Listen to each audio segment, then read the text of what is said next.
வணக்கம். இது தமிழ் குரல். நான் உங்கள் பானு. தமிழ்நாடு மட்டும் இல்ல, ஒட்டுமொத்த நாடே வந்து பெரும் பரபரப்பை ஏற்படுத்தின ஒரு கேஸ் தான் இந்த பொள்ளாச்சி பாலியல் வன்கொடுமை கேஸ். இது வந்து 2019 நடந்தது. அப்போதைய அதிமுக அரசு இதுல வந்து ரொம்ப தோய்வா இருக்காங்க அப்படின்ற சர்ச்சையும் அப்ப வந்து வெளியே வந்தது. கிட்டத்தட்ட 9 பேர் வந்து இந்த கேஸ்ல வந்து சிக்கியிருக்காங்க. அந்த 9 பேரும் குற்றவாளிகள் தான். எந்த சமரசத்துக்கும் ஆளாகாமல் ரொம்ப நேர்மையா அதிரடியா ஒரு தீர்ப்பு இன்னைக்கு வந்திருக்கு அப்படின்னு தான் சொல்லணும். கோவை மகளிர் கோர்ட்ல தான் இந்த கேஸ் வந்து தீர்ப்பு வெளியாயிருக்கு. நீதிபதி நந்தினி அவர்கள் தான் இந்த தீர்ப்பை வந்து கொடுத்திருக்காங்க. அதாவது என்ன தீர்ப்பு அப்படின்னா, இந்த 9 பேரும் குற்றவாளிகள் தான். இந்த 9 பேருக்கும் வந்து சாகும் வரை ஆயுள் தண்டனை அப்படின்ற ஒரு அதிரடியான தீர்ப்பை வந்து வெளியிட்டிருக்காங்க. இந்த தீர்ப்பை எல்லோருமே வரவேற்றிருக்காங்க. அதாவது யார் யாருக்கு என்னென்ன ஆயுள் தண்டனை, எத்தனை வருஷம் ஆயுள் தண்டனை, எத்தனை ஆயுள் தண்டனை அப்படின்றத நம்ம வந்து டீட்டெயிலா பார்க்கணும்னா, சபரிராஜன் தான் வந்து இந்த கேஸோடைய A1 குற்றவாளி. இவருக்கு வந்து 4 ஆயுள் தண்டனை கொடுத்திருக்காங்க. அது மட்டும் இல்லாம A2 குற்றவாளி திருநாவுக்கரசுக்கு 5 ஆயுள் தண்டனை, A3 குற்றவாளி சதீஷ்குமாருக்கு 3 ஆயுள் தண்டனை, A4 குற்றவாளி வசந்த் வந்து 5 ஆயுள் தண்டனை, A6 குற்றவாளி பாபுக்கு 1 ஆயுள் தண்டனை, A7 குற்றவாளி பால்க்கு வந்து 3 ஆயுள் தண்டனை, A8 குற்றவாளி அருளானந்தம் 1 ஆயுள் தண்டனை, A9 குற்றவாளி அருண்குமார் 1 ஆயுள் தண்டனை. இந்த அருண்குமார் அப்படின்னு சொன்ன பார்த்தீங்களா, இவங்கெல்லாம் வந்து அதிமுகவுடைய நெருங்கிய தொடர்புடைய நபர்கள் அப்படின்ற தகவல் வந்து அப்போது ரொம்ப பரபரப்பா பேசப்பட்டது.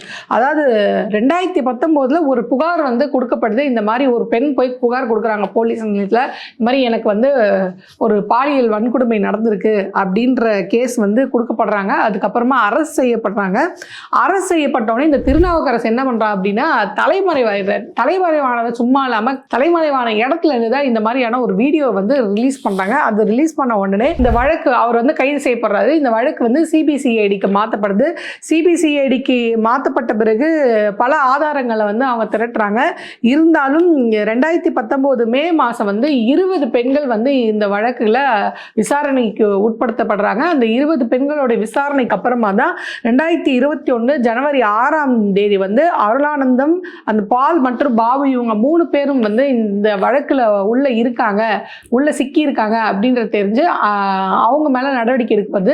இந்த 3 பேர் தான் அதிமுகவுக்கும் சம்பந்தப்பட்டவர்கள்.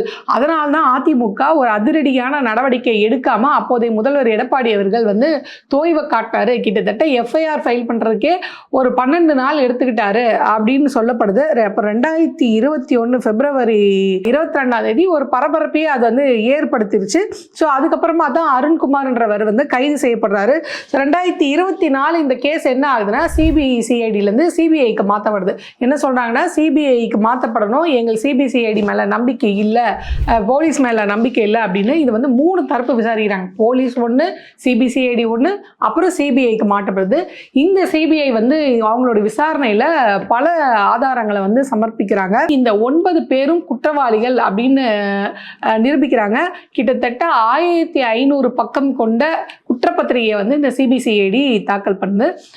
இதுக்கப்புறமா தான் என்ன ஆகுதுன்னா, 2025 ஏப்ரல் 5ஆம் தேதி வந்து இந்த 9 குற்றவாளிகளையும் வந்து கோர்ட்ல வந்து ஆஜர்படுத்தி அவங்களுக்கு வந்து விசாரணை வந்து ஈடுபடுத்துறாங்க. ஸோ 2025 ஆகஸ்ட் 28ஆம் தேதி மே 13 தீர்ப்பு வழங்கப்படும் அப்படின்னு சொல்லப்பட்டு இப்போ மே 13 ஒரு அதிரடியான தீர்ப்பு வந்து வழங்கப்பட்டிருக்கு. இந்த விசாரணையில ரொம்ப முக்கியமான ரோல்ல பே பண்ணது என்ன அப்படின்னு பார்த்தீங்கன்னா, இந்த சாட்சிகள் தான். அதாவது இந்த சாட்சிகள்ல 48 சாட்சிகள் விசாரிக்கப்பட்டிருக்கு. அந்த 48 சாட்சிகளும் தானா முன் வந்து சாட்சி சொல்லியிருக்காங்க.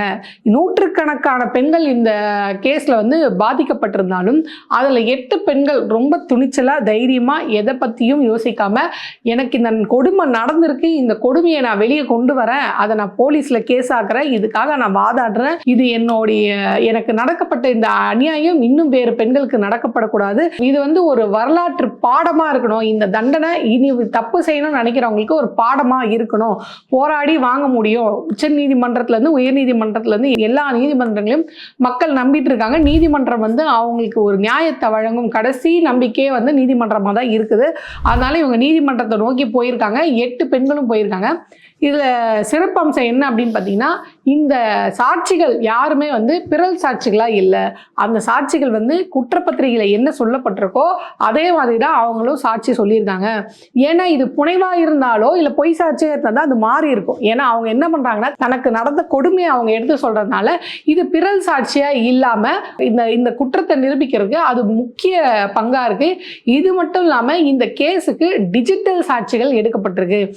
டிஜிட்டல் சாட்சிகள் என்ன அப்படின்னு பார்த்தீங்கன்னா, இந்த திருநாவுக்கரசு இருக்கார் பார்த்தீங்களா, ஏட்டு குற்றவாளி, இவரோட பண்ணை வீட்டில் தான் இந்த அட்டூழியங்கள்லாம் நடந்திருக்கு. பெண்களை ஏமாத்துறது, ஆசை வார்த்தை காட்டுறது, கல்லூரி பெண்களை டார்கெட் பண்ணி இந்த மாதிரியான வேலைகள் செய்யறது, திருப்பி அவங்களோட பண்ணை வீட்டுக்கு கூட்டிகிட்டு போய் அங்கே இந்த மாதிரியான கூட்டு பாலியல் வன்கொடுமை செய்கிறது, அதை வீடியோ எடுக்கிறது, அந்த வீடியோ எடுத்து அந்த பெண்களை மிரட்டி மறுபடியும் பாலியல் குற்ற சீண்டலுக்கு ஆளாக்கி அவங்கள வாழ்க்கையவே சீரழித்து அநியாயம் பண்ணியிருக்காங்க. இந்த திருநாவுக்கரசோடைய லேப்டாப்பும் ஃபோனும் தான் வந்து அப்போ வந்து மாட்டியிருக்கு.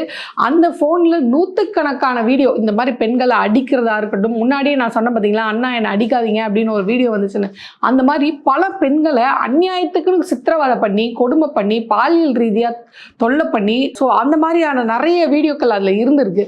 ஸோ இது வந்து ஐஃபோன் அப்படின்றாங்க. அதனால் அந்த வீடியோக்கள் டேட் வைஸாகவும் டைம் வைஸாகவும் ஒரு பக்காவான சாட்சியாக இருந்திருக்கு. ஸோ இந்த சாட்சியெல்லாம் தீர விசாரணை பண்ணதுக்கு அப்புறமா தான் இப்படி ஒரு அதிரடி தீர்ப்பு கொடுக்கப்பட்டிருக்கு. இது மட்டும் இல்லாமல் அவங்கள தனித்தனி அறையில், இந்த மகளிர் கோர்ட் இருக்கு பார்த்தீங்களா கோயம்புத்தூரில், இங்கே தனித்தனி அறையில் அவங்கள ஆஜர்படுத்தி அவங்கள தனித்தனியாக விசாரணை பண்ணியிருக்கிறதாகவும் சொல்லப்படுது. ஸோ ஒரு தீவிர விசாரணைக்கு அப்புறமும் பயங்கரமான ஸ்ட்ராங்கான ஒரு சாட்சியங்களுக்கு அப்புறமா தான் இந்த மாதிரியான ஒரு தீர்ப்பு வந்து கொடுக்கப்பட்டிருக்குன்னு சொல்லணும்.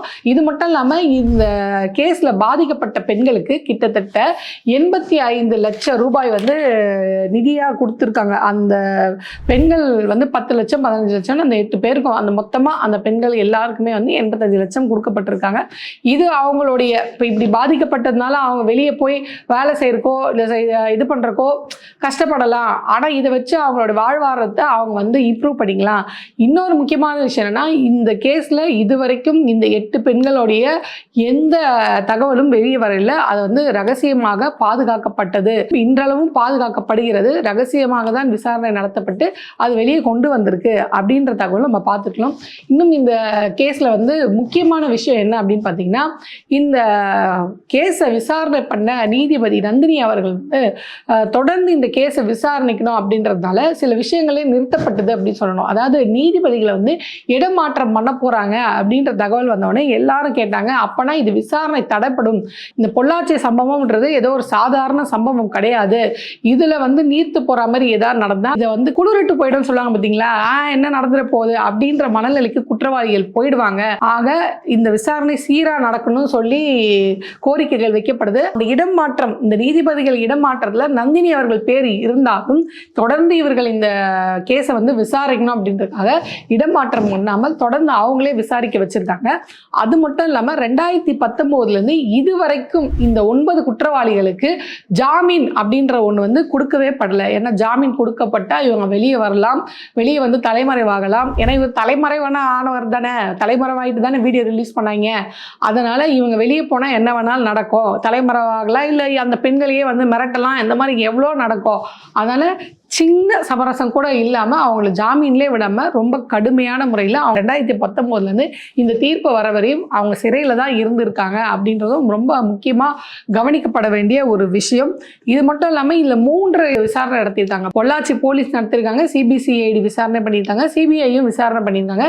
ஸோ சிபிஐயும் விசாரணைக்கு அப்புறம் பல ஆதாரங்கள், கூடுதல் ஆதாரங்கள் கொடுத்துட்டு அவங்க என்ன சொல்கிறாங்கன்னா, உச்சக்கட்ட தண்டனைங்க நீங்கள் கொடுக்கணும் இவங்களுக்கு அப்படின்னு சொல்லி அவங்க தரப்புலையும் சொல்லப்படுது. இது அதிர்ச்சி அளிக்கிற விஷயம் என்ன அப்படின்னு பார்த்தீங்கன்னா, இந்த குற்றவாளிகளுக்கு ஆதரவா ஆஜரான வக்கீல்கள் வந்து சொல்லியிருக்காங்க, இந்த குற்றவாளிகள் எல்லாம் 28 to 35 வயசுக்கு உட்பட்டவங்க, சின்ன வயசா இருக்காங்க, கல்யாணம் ஆகல, வயசான அப்பா அம்மா இருக்காங்க, அதனால அவங்களுக்கு தண்டனையை நீங்க குறைச்சி வழங்கணும் அப்படின்னு மனசாட்சியே இல்லாம கேவலமான ஒரு கோரிக்கையை வந்து அவங்க வச்சிருந்தாங்க. இத்தனை பெண்களுடைய வாழ்க்கையை சீரழிச்சாலும் பரவாயில்ல, இவ்வளோ பெண்கள் வந்து இவங்க கிட்ட நாசமா போயிருக்காங்க, இதுல 8 பெண்கள் இதுல துணிச்சலா வந்து இதுல கேஸும் கொடுத்து இத்தனை பேர் சாட்சி சொல்லி இத்தனை பேர் விசாரணை பண்ணி சிபிசிஐடி போலீஸ் சிபிஐன்னு இவ்வளோ பேர் விசாரணை பண்ணி நிரூபணம் பண்ணி அது தீர்ப்பு வரும்போது இவங்க வந்து கடைசி வாதமா இவங்க வந்து அவங்களோட வயசை காரணம் காமிச்சு அவங்க வாழ வேண்டிய பசங்க, அவங்களுக்கு எந்த மாதிரியான தண்டனை கொடுத்துடாதீங்கன்னு கூச்ச நாச்சம் இல்லாம இப்படி ஒரு வக்கீல்கள் பேசியிருக்காங்களே. ஃபர்ஸ்ட் அவங்களுக்கு ஆஜரானதே தப்பு, ஆஜரானது மட்டும் இல்லாம தண்டனை குறைக்கணும்னு இப்படி ஒரு கோரிக்கை விட்டுருக்கீங்களே, இது எவ்வளோ அருவருக்கத்தக்க அவமானத்தக்க விஷயமா இருக்கு. ஆனா அரசு சார்பா ஆஜரான வக்கீல் என்ன சொல்லியிருக்காரு அப்படி பார்த்தீங்கன்னா, இது ஒரு சாதாரண கேஸ் கிடையாது, இந்த கேஸுக்கு மிகப்பெரிய எதிர்பார்ப்பு இருக்கு, இதுக்கு என்ன தீர்ப்பு வரப்போகுது அப்படின்னு நாடே காத்துட்டு இருக்கு, அது ஒரு பாடமா இருக்கணுமே தவிர்த்து இந்த மாதிரியான கேவலமான கோரிக்கைகளை நீங்க ஏத்துக்க கூடாது, நீங்க வந்து வரலாற்று சிறப்பு மிக்க ஒரு தீர்ப்பை கொடுக்கணும், அந்த தீர்ப்பு அந்த தண்டனை அவங்களுக்கு ஒரு பாடமா இருக்கணும், அவங்களுக்கு மட்டும் இல்ல இந்த மாதிரியான நோக்கத்தோடு பெண்களை வந்து அனுபவர்களுக்கே அது ஒரு பாடமா இருக்கணும் அப்படின்னு சொல்ல அரசு தரப்பு வக்கீலும் கேட்டுக்கொள்றாரு. அதுக்கு ஏற்ப எல்லாத்தையும் விசாரணை பண்ணிட்டு இவங்க வந்து தீர்ப்பை சொல்லியிருக்காங்க. அந்த தீர்ப்பு தான் வந்து இந்த 9 பேரும் குற்றவாளிகள் தான், அது மட்டும் இல்ல இந்த 9 பேருக்கும் சாகும் வரை ஆயுள் தண்டனை அப்படின்ற அதிரடியான தீர்ப்பு வெளியே வந்திருக்கு. ஸோ இவங்களுக்கு எந்த செக்ஷன் கீழே இந்த தீர்ப்பை வழங்கியிருக்காங்க அப்படின்னு பார்த்தீங்கன்னா 376D 376N ஆகிய இதுக்கு கீழே தான் வந்து இவங்களுக்கு இந்த தீர்ப்புகள் வழங்கப்பட்டிருக்கு. அதாவது இப்போ மீண்டும் மீண்டும் ஒரு பெண்ணை வந்து பாலியல் தொல்லை கொடுக்கும்போது அவர்களுக்கு சாகும் வரை ஆயுள் தண்டனை கொடுக்கலாம் அப்படின்ற இந்த தீர்ப்பு வந்திருக்கு. ஸோ இந்த அதாவது சொல்லுவாங்க இல்லையா, மக்களுடைய கடைசி நம்பிக்கை எதுவாக இருக்கு அப்படின்னா நீதிமன்றம் தான் இருக்கு.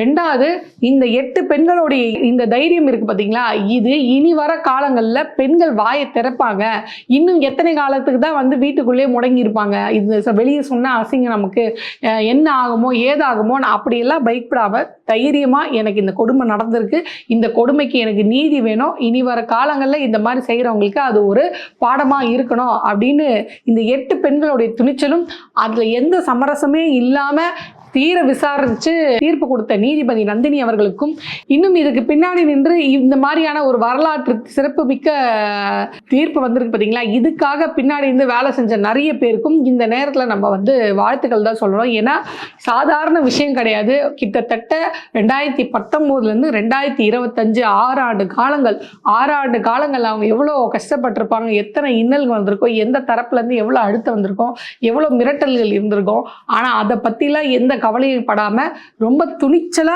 இந்த சாட்சிகளாகட்டும் இந்த பெண்களாகட்டும் இவங்களுக்காக வாதாடின வக்கீலா இருக்கட்டும் அரசுமா இருக்கட்டும் எந்த சமரசமே இல்லாம இந்த வழக்கை வந்து இவங்க நடத்தி இன்னைக்கு ஒரு தீர்ப்பு கொடுத்துருக்காங்க. ஸோ மக்கள் வந்து இன்னைக்கு என்னவா நினைக்கிறாங்கன்னா, கடைசி நம்பிக்கையா இருக்க இந்த நீதிமன்றம் மக்களுக்காக இன்னும் குரல் கொடுத்துட்டு தான் இருக்கு, நீதிமன்றத்துக்கு போனா இன்னும் அது மக்கள் சார்பா அது வந்து நீதி வழங்கும் அப்படின்ற நம்பிக்கையும், பெண்களுக்கு அநீதி நடந்தா இந்த மாதிரியான அதிரடியான தீர்ப்புகள் இனி வரும் அப்படின்றதும் இந்த தீர்ப்பு வந்து காட்டுது அப்படின்றது தான் நம்ம சொல்லணும். ஸோ இந்த 9 குற்றவாளிகளுக்கு இந்த தீர்ப்பு வந்த உடனே இந்த ப்ரெஸ் மீட்ல அந்த வக்கீல் வந்து கேட்குறாங்க, இவங்களுக்கு வந்து இதுக்கு மேலே அப்பீல் பண்ணால் இந்த வழக்குல இருந்து வெளியே வர்றதுக்கான வாய்ப்பு இருக்கா அப்படின்னு ஒரு கேள்வி கேட்கும்போது எனக்கே அதிர்ச்சி ஆயிடுச்சு. இதுவே 6 வருட காலங்கள் போராடி இந்த தீர்ப்பை வாங்கியிருக்காங்க. இப்போ இது கோயம்புத்தூர் கோர்ட்டில் தானே வந்திருக்கு, அப்போ ஹைகோர்ட் இருக்கு, இன்னும் சுப்ரீம் கோர்ட் இருக்கு, இப்போ இந்த கோர்ட்டுக்கெல்லாம் போய் இதை மாற்றி வாங்க முடியாதா அப்படின்ற ஒரு கேள்வி வரும்போது நமக்கே அதிர்ச்சியாக தான் இருக்கும். அப்படி ஒரு வாய்ப்பு இருக்கா அப்படின்னு. ஸோ அப்படியும் போனாலும் இந்த தீர்ப்பு மாற்றப்படக்கூடாது அப்படின்றதான் மக்களுடைய கோரிக்கையாகவும் இருக்கு. அப்படி மாற்றப்பட்டால் இல்லை யாராவது ஒருத்தர் வெளியே வந்தாலும் என்னவா இருக்கும்னா நம்பிக்கை இழக்கிறதா தான் இருக்கும், இவ்வளோ போராட்டங்களும் வீணா போறதா தான் இருக்கும். அந்த மாதிரி நடக்காதுன்ற நம்பிக்கை நமக்கு இருக்கு. இந்த தீர்ப்பை எல்லாரும் வரவேற்கிறாங்க, நாமளும் வரவேற்போம். ஸோ 48 சாட்சி, 1500 பக்க குற்றப்பத்திரிகை, சிபிசிஐடி சிபிஐ விசாரணை, இந்த மாதிரி 8 பெண்களுடைய துணிச்சல் அப்படின்னு எல்லா 236 கேள்வி இப்படின்னு அதிரடியான லிஸ்ட் எல்லாம் வந்து இப்படி ஒரு வரலாற்று சிறப்பு மிக்க 9 குற்றவாளிகளுக்கு சிறப்பான தண்டனை வந்திருக்கு. இது நம்ம வந்து நம்மளோட சார்பாகவும் ஒரு பெண்ணாகவும் இந்த தீர்ப்பை வந்து நான் வந்து வரவேற்கிறேன்.